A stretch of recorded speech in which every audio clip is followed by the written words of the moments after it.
সামিয়া জাহান Tanisha Hajera Taju degree কলেজের অর্থনীতি বিভাগের ৩য় বর্ষের এই প্রাণোচ্ছল তরুণী আজ বিকেলে এলিভেটেড এক্সপ্রেসওয়েতে এক বেপরোয়া প্রাইভেট কারের দুর্ঘটনায় প্রাণ হারিয়েছেন। নিহত সামিয়ার মামা গিয়াসউদ্দিন শিকদার জানান, আজ পরীক্ষা দিতে কলেজে গিয়েছিল সামিয়া। সেখান থেকে তাকে পতেঙ্গা এলাকায় নেওয়া হয়। তবে গাড়ির চালককে আমাদের পরিবারের কেউ চেনে না। বেলা 3:30টার দিকে দুর্ঘটনার খবর পাই আমরা। তানিশার বাবা আবু তালিব বলেন, এই মৃত্যুর জন্য কার চালক যুবকই দায়ী।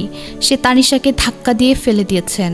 আমরা প্রশাসনের কাছে বিচার দাবি করছি। কার চালককে আমরা চিনি না। তবে চমেক হাসপাতালে সামিন নামে 22 বছরের কার চালক সাংবাদিকদের কাছে দাবি করেন, তানিশা আমার বন্ধু। কাতার থেকে সে কিছুদিন আগে চট্টগ্রামে বাড়িতে আসেন। তানিশা নিজ ইচ্ছায় আমার কারে উঠেছিলেন। কারটি আমি চালাচ্ছিলাম, কিন্তু হঠাৎ কারটি এক্সপ্রেসওয়ের দেয়ালে ধাক্কা লেগে ক্ষতিগ্রস্ত হয়। তানিশাকে আমি চমেকে নিয়ে আসি। পতেঙ্গা বিচ থেকে ফিরে আসার পথে দুর্ঘটনা ঘটে। সন্ধ্যা 6:30টার দিকে চমেক থেকে পুলিশ সামিনকে আটক করে নিয়ে যায়। এ সময় পরিবারের সদস্যরা তাকে ফিরিয়ে দেওয়ার দাবি জানায় পুলিশের কাছে। মেডিকেলের সামনে পুলিশের গাড়ি ঘেরাও করে। এক পর্যায়ে জরুরি বিভাগের সামনে উত্তেজনার সৃষ্টি হয়। তানিশার বাবা আবু তালিব পুলিশের গাড়ির সামনে বসে পড়েন। তিনিও সেই তরুণকে ফেরত দেওয়ার দাবি জানান। পরে পুলিশ আটক যুবককে নিয়ে থানায় চলে যায়।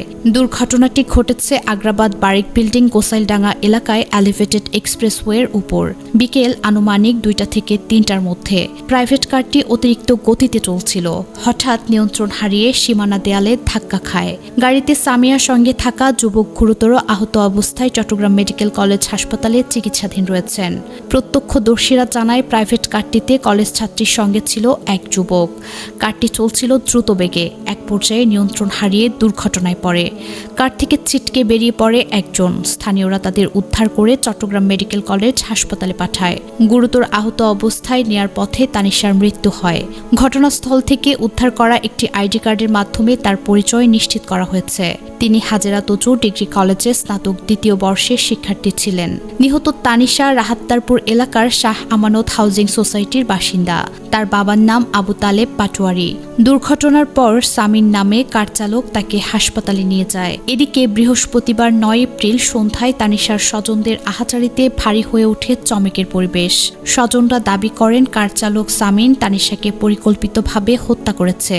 চমেক হাসপাতাল পুলিশ ফাঁড়ির ইনচার্জ নুরুল আলম আশেক বলেন, সড়ক দুর্ঘটনায় গুরুতর আহত অবস্থায় এক তরুণীকে হাসপাতালে আনা হয়। কর্তব্যরত চিকিৎসক পরীক্ষার পর তাকে মৃত ঘোষণা করে। মরদেহ হাসপাতালের মর্গে রাখা হয়েছে। আহত কার চালক চমেকে চিকিৎসা নিয়েছেন, তবে সে পুরোপুরি সুস্থ। একটি তরুণ প্রাণের আকস্মিক চলে যাওয়া শুধু একটি পরিবারের নয়, পুরো সমাজের জন্য একটি বড় সতর্কবার্তা।